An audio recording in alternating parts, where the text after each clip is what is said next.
ইসালে সাহেবের একটা আল্লাহর রহমত একটা আছে। 3 দিন ইসালে সাহেবে দেখবেন ঠান্ডা পড়ে। আপনারা গিয়েছিলেন তো নাকি না রোজা রেখে যান না?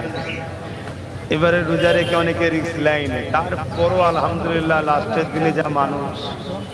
আমি তো 12টার সময় নলেজ টিভি দেখছি, দরবার আমার ছোট ভাই নওসাদ চালাচ্ছি।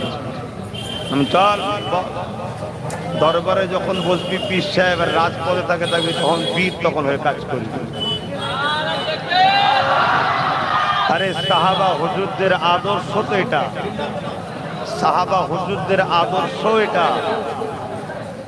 তারা যেমন মসজিদে দাঁড়িয়ে খুতবাও দিয়েছে, ইমামতিও করেছে, দ্বীনের প্রচারও করেছে, আবার জালিমদের বিরুদ্ধে উলঙ্গ তরোয়াল নিয়ে লড়াই করে জালিমদের ঘরে খতম করে নিরীহ গরিব মানুষদের ঘরে হাসি ফুটিয়েছে মুখে।